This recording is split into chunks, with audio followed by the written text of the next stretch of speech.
నమస్తే. ఈ సెషన్‌కు స్వాగతం. ప్రభావవంతమైన బోధన అభ్యాసాన్ని మెరుగుపరిచే డైనమిక్ కారకాలపై ఆధారపడి ఉంటుంది. ఇది ఇన్‌స్ట్రక్టర్లు మరియు అభ్యాసకులు ఇద్దరికీ ముఖ్యమైనది. ఈ సెషన్ ముఖ్యమైన టీచింగ్ లక్షణాలు మరియు వృత్తి శిక్షణ అవసరాలేంటో వివరిస్తుంది. లక్ష్యాలు. ఈ సెషన్ ముగిసేసరికి మీరు వీటిని చేయగలరు. సమర్థవంతమైన బోధన యొక్క లక్షణాలను వివరించటం మరియు వృత్తి విద్య యొక్క భాగాల గురించి వివరించటం. సమర్థవంతమైన బోధనా లక్షణాలు. విజయవంతమైన బోధనలో మరియు అభ్యాసంలో కీలక పాత్ర పోషించే అనేక కీలక అంశాలు ఉన్నాయి. ఇక్కడిచ్చిన జాబితాలో ప్రారంభిద్దాం. అవి: నీడ్ అసెస్మెంట్, ప్లానింగ్ ప్రణాళిక చేయడం, ప్రిపరేషన్ సిద్ధం చేయటం, మెథడ్ పద్ధతి, మీడియా మోటివేషన్ ప్రేరణ, ప్రజెంటేషన్ ప్రదర్శన, ప్రశ్నించడం, ఎవాల్యుయేషన్ మూల్యాంకనం మరియు ఫీడ్బ్యాక్ అభిప్రాయం. ఇప్పుడు ప్రతి అంశాన్ని వివరంగా చూద్దాం. Need assessment. అసెస్మెంట్ అవసరం. అసెస్మెంట్ అవసరంతో టీచింగ్ మొదలవుతుంది. మా ట్రైనింగ్ ప్రోగ్రాం నిర్దిష్ట డిమాండ్లకు లేదా అవసరాలకు ప్రతిస్పందనగా రూపొందించబడింది. ఉదాహరణకు, ఒక ప్రాంతంలో నిర్దిష్ట నైపుణ్యం డిమాండ్లో ఉన్నప్పుడు మీరు ఆ డిమాండ్లకు తగ్గట్టుగా ప్రోగ్రాంను రూపొందించి ఆదర్శవంతమైన అభ్యాస వాతావరణాన్ని నిర్ధారిస్తారు. ప్రణాళిక చేయటం. తర్వాత వచ్చేది ప్రణాళిక చేయటం. ఇది ఒక కీలకమైన అంశం. టీచింగ్కి ముందు ఖచ్చితమైన ప్రణాళిక చాలా ముఖ్యం. వనరులు, లక్ష్యాలు, పద్ధతులు మరియు సంబంధిత అంశాలను పరిగణించండి. రా మెటీరియల్లు, టీచింగ్ వ్యవధి మరియు మొత్తం లక్ష్యాలను కలిగి ఉన్న ట్రైనింగ్ ప్రయాణాన్ని మ్యాపింగ్ చేయడం దీని యొక్క లక్ష్యం. ప్రిపరేషన్ సిద్ధం చేయటం. ప్రణాళిక తర్వాత తదుపరి దశ సిద్ధం చేయటం. ఈ దశలో ఇన్స్ట్రక్టర్ మరియు ట్రైనీలు ఇద్దరు సిద్ధంగా ఉండాలి. సమర్థవంతమైన టీచింగ్కు స్పష్టమైన లక్ష్యాలు అవసరం, ఎందుకంటే అస్పష్టమైనవి నేర్పడానికి ఎక్కువ కాలం తీసుకుంటుంది. ట్రైనీలను పరిచయం చేస్తూ మరియు ఆలోచింపజేసే ప్రశ్నలతో వారి పూర్వజ్ఞానాన్ని ప్రస్తుత అంశానికి అనుసంధానం చేయండి. పద్ధతి. సరైన పద్ధతిని ఎంచుకోవడం చాలా ముఖ్యం. అంశానికి తగ్గ పద్ధతిని ఎంచుకోండి. థియరిటికల్ అంశాల కోసం ఉపన్యాసాలు మరియు పాఠ్య ప్రణాళికను ఉపయోగించండి. వంట లేదా వడ్రంగి వంటి ఆచరణాత్మక నైపుణ్యాల కోసం ప్రాక్టికల్ ప్రదర్శనల ద్వారా నేర్చుకోవడాన్ని ఎంచుకోండి. మీడియా. తర్వాత మనం ఏ టీచింగ్ సహాయకాలను లేదా మీడియాను ఉపయోగించాలో పరిశీలించాలి. మీరు ఏ టీచింగ్ సహాయకాలను లేదా మీడియాలను ఉపయోగించాలో కూడా పరిగణించాలి. టీచింగ్ ప్రయోజనాల కోసం ముందుగానే తగిన మీడియా మరియు ఇతర బోధనా సహాయాలను జాగ్రత్తగా ఎంచుకోవడం చాలా అవసరం. మీడియా ఏదైనా తక్షణమే అందుబాటులో ఉంటే దాన్ని ఎంచుకోవడం ఉత్తమం, లేకపోతే ఇన్స్ట్రక్టర్ దాన్ని స్వయంగా సిద్ధం చేసుకోవాలి. మోటివేషన్ ప్రేరణ. ఇన్స్ట్రక్టర్లుగా నేర్చుకోవాలనుకునే మీ ట్రైనీలను మీరే ప్రేరేపిస్తారు. మీరు వారికి నేర్పించే అంశాన్ని వారు విలువైనదిగా మరియు ఆసక్తికరంగా భావించాలి. సంబంధిత ఉదాహరణలు మరియు జ్ఞానాన్ని అన్వయించగల వాస్తవ ప్రపంచ అనుభవపూర్వక దృశ్యాల ద్వారా ప్రాముఖ్యతను చూపడం ద్వారా మీరు దాన్ని సాధిస్తారు. ప్రజెంటేషన్ ప్రదర్శన. సమర్థవంతమైన టీచింగ్లో కథ వంటి నిర్మాణాత్మక ప్రదర్శనలు ఉంటాయి. సాధారణ అంశాలతో పెట్టి ఆపై సంక్లిష్టమైన అంశాన్ని నేర్పించండి మరియు పాఠాలను లక్ష్యాలకు మరియు ఇంతకు ముందు వారికి ఉన్న జ్ఞానానికి అనుసంధానించండి. బలమైన ప్రతిస్పందన కోసం ఉదాహరణలు, ప్రదర్శనలు మరియు విజువల్స్ అభ్యాసకులకు నిమగ్నం చేయండి. ప్రశ్నించడం. బోధించే ప్రతి దశలోనూ ప్రశ్నించడం జరగాలి. ఇన్స్ట్రక్టర్లు ట్రైనీలు గ్రహించే శక్తిని అంచనా వేయడానికి మరియు పరస్పర చర్యను ప్రోత్సహించడానికి అప్పుడప్పుడు ప్రశ్నలు అడగవచ్చు. ఈ పద్ధతి సమర్థవంతమైన అభ్యాసాన్ని నిర్ధారిస్తుంది మరియు పాఠం కొనసాగుతున్నప్పుడు ట్రైనీ యొక్క అవగాహన అంచనా వేయడానికి దిక్సూచిలా పనిచేస్తుంది.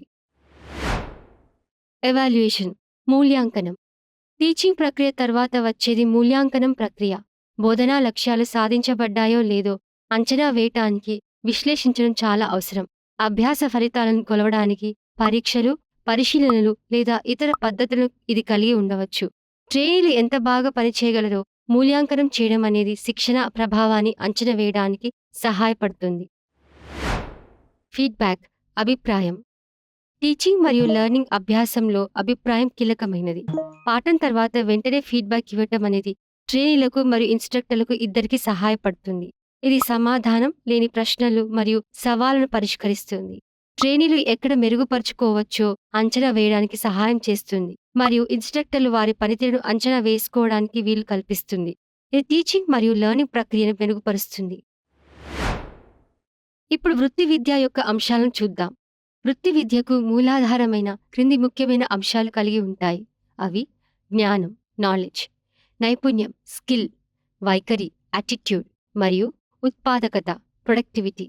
ఇప్పుడు ఈ ప్రతి ఒక్క అంశాన్ని వివరంగా చూద్దాం. జ్ఞానం. జ్ఞానాన్ని పొందడం అంటే సేకరిస్తున్న సమాచారాన్ని అవగతం చేసుకోవడం. నైపుణ్యాన్ని పొందే విషయానికి వస్తే ఆ నైపుణ్యంపై మొత్తం అవగాహన కలిగి ఉండటం చాలా అవసరం. పరిజ్ఞానాన్ని 3 వర్గాలుగా విభజించవచ్చు. తప్పనిసరిగా తెలుసుకోవలసిన పరిజ్ఞానము, తెలుసుకోవలసిన పరిజ్ఞానము, తెలుసుకోగలిగిన పరిజ్ఞానము. తప్పనిసరిగా తెలుసుకోవలసిన పరిజ్ఞానము. ఇది నైపుణ్యాన్ని చూపటానికి అవసరమైన కీలకమైన పరిజ్ఞానము. దుస్తులను ఖచ్చితంగా కుట్టాలంటే ఒక దర్జీ వివిధ రకాలైన వస్త్రాలు మరియు వాటి లక్షణాల గురించి తెలుసుకోవాల్సిన అవసరం ఉన్నట్లుగానే ఈ ప్రాథమిక పరిజ్ఞానము అనివార్యం. ఇది లేకుండా పని ప్రారంభించడం అసాధ్యం. తెలుసుకోవలసిన పరిజ్ఞానము. ఇందులో విద్యార్థులు మరింత సమర్థవంతంగా పనిచేయుటకు సామర్థ్యాన్ని అందించే అదనపు సమాచారం ఉంటుంది. ఎలక్ట్రానిక్స్లో సర్క్యూట్స్ గురించిన ప్రాథమిక నైపుణ్యాలు కాకుండా ఆధునిక సమస్య పరిష్కార టెక్నిక్స్ను అర్థం చేసుకోవడం, కొత్త సాంకేతికతల పరిజ్ఞానము మరియు సాంకేతిక చిత్రాలను చదవడం మరియు వివరించగలిగే సామర్థ్యం అన్ని టెక్నీషియన్లు మరింత సమర్థవంతంగా పనిచేయుటకు దోహదపడతాయి. తెలుసుకోగలిగిన పరిజ్ఞానము. ఇది ప్రతి ఒక్కరిని అప్డేట్గా ఉంచగలిగే అదనపు సమాచారం. ఇది సామర్థ్యము, ఉత్పాదకత మరియు మొత్తం పరిజ్ఞానాన్ని పెంచుతుంది. ఉదాహరణకు, కొత్త విడిభాగాల గురించి తెలుసుకొని ఉండడం వలన ఒక ఎలక్ట్రానిక్స్ టెక్నీషియన్ సామర్థ్యాన్ని పెంచుకోగలరు. తద్వారా సమస్య పరిష్కారము మరియు మరమ్మతులలో ఉత్పాదకతను నిర్ధారించవచ్చు. ఇది మొత్తం వ్యవస్థను పెంచుటకు ఆధునిక సాఫ్ట్వేర్ను అప్గ్రేడ్ చేయడం వంటిది. స్కిల్, నైపుణ్యం. నైపుణ్యం స్కిల్ అంటే ఒక పని నిర్వహించగల సామర్థ్యం. ఏదైనా చేయడానికి క్రమపద్ధతిలో అప్లై చేయడానికి మీకు ఆ నైపుణ్యంలో ప్రావీణ్యత అవసరం. కుట్టేటప్పుడు కుట్టడానికి ముందు బట్టను సైజ్ ప్రకారం కత్తిరించడం ప్రారంభిస్తాం. అలాగే ఇన్స్ట్రక్టర్లు తప్పనిసరిగా తమ నైపుణ్యాన్ని ట్రైనీలకు అందించాలి. వృత్తి విద్యా శిక్షణ ప్రజలకు ఉద్యోగ సంబంధిత నైపుణ్యాలను పొందడంలో సహాయపడుతుంది. ప్రాథమిక నైపుణ్యాలు క్రింది అంశాలను కలిగి ఉంటాయి. ఖచ్చితత్వం. ఇది ఖచ్చితత్వంతో విధులను నిర్వహించే సామర్థ్యాన్ని మెరుగుపరుస్తుంది. ట్రైనీలు ఖచ్చితమైన పనితీరు కోసం అవసరమైన నైపుణ్యాలను పెంపొందించుకోవడానికి తోడ్పడుతుంది. స్పీడ్, వేగం. ఇక్కడ త్వరితంగా నాణ్యతను అమలుపరిచే ప్రాముఖ్యతను నొక్కిచెప్పడం ద్వారా నిర్ణీత వ్యవధిలో పనులను సమర్థవంతంగా పూర్తి చేయడానికి వ్యక్తులకు శిక్షణ ఇవ్వడంపై దృష్టి కేంద్రీకరించబడింది. పనితనం. ఇందులో వ్యక్తులకు ఉన్నత స్థాయి నైపుణ్యం, శ్రద్ధ మరియు వివరాలపై శ్రద్ధ, నాణ్యమైన అవుట్పుట్ను అందించడంలో నిబద్ధతతో కూడిన పనులను రూపొందించడం వంటివి బోధించడం జరుగుతుంది. ఏకాగ్రత. ఈ అంశం ఏకాగ్రత మరియు మానసిక ప్రయత్నాల అభివృద్ధిని నొక్కి చెబుతుంది. ట్రైనీలు అంకిత భావంతో వ్యవహరించడానికి మరియు పనుల సమయంలో పరధ్యానాన్ని నివారించడాన్ని బోధిస్తుంది. విధము. ఇక్కడ నిర్మాణాత్మకమైన మరియు సమర్థవంతమైన వర్క్ఫ్లోను నిర్ధారిస్తూ మరియు సంస్థ విధులతో క్రమ పద్ధతిలో చేయడానికి వ్యక్తులకు మార్గనిర్దేశం చేయడంపై ప్రాధాన్యత ఇవ్వబడింది. ఆర్థిక వ్యవస్థ. ఇక్కడ శిక్షణలో దృష్టి కేంద్రీకరించడం అంటే వనరులను ఉత్తమంగా ఉపయోగించుకునేలా వ్యక్తులకు సూచించడం, వ్యర్థాలను తగ్గించడం మరియు పనిని అమలు చేయడంలో సామర్థ్యాన్ని పెంచడం గురించి వారికి బోధించడం. సరైన వైఖరి.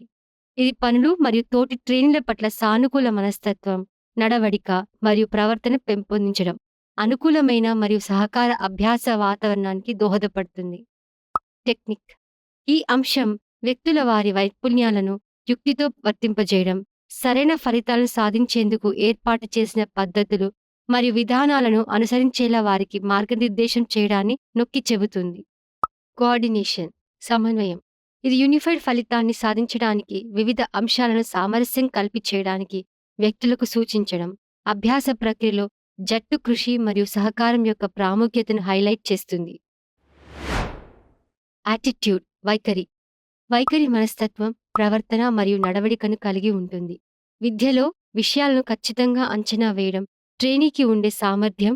వృత్తి విద్యా శిక్షణలో ట్రైనీలకు సానుకూల అభ్యాస వైఖరి పెంపొందించడం చాలా కీలకం. నేర్చుకునే సుముఖత లేకుంటే ట్రైనీలు ఆసక్తిని కోల్పోతారు. ఈ మనస్తత్వంలో చొరవ, ఉత్సాహం, సమన్వయం, సమయపాలన, స్వీయ నియంత్రణ, సంకల్ప శక్తి, తీర్పు, సత్వరం, వేగం మరియు అవగాహన వంటి లక్షణాలు ఉంటాయి. ఇవన్నీ ఒకరి వైఖరికి దోహదం చేస్తాయి. పనిలో నిజాయితీకి సానుకూల దృక్పథం అవసరం.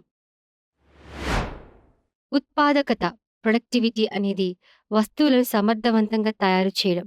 ఇది ఒక్కో ఇన్పుట్కు లేబర్, మెషినరీ మరియు మెటీరియల్లను ఉపయోగించి అవుట్పుట్ను కొలుస్తుంది. వృత్తి విద్యా శిక్షణ తర్వాత ఒక ట్రైనీ వారి ట్రేడ్లో పని చేయగలగాలి. ఉత్పాదకతను పెంచాలి.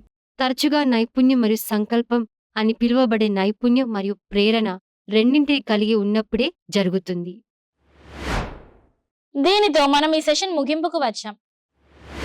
ఈ సెషన్లో మనం నేర్చుకున్న ముఖ్యాంశాలు ఇవి: సమర్థవంతమైన బోధన యొక్క లక్షణాలను వివరించడం మరియు వృత్తి విద్య యొక్క భాగాల గురించి వివరించడం. చూసినందుకు ధన్యవాదాలు. తర్వాత సెషన్లో మళ్ళీ కలుద్దాం.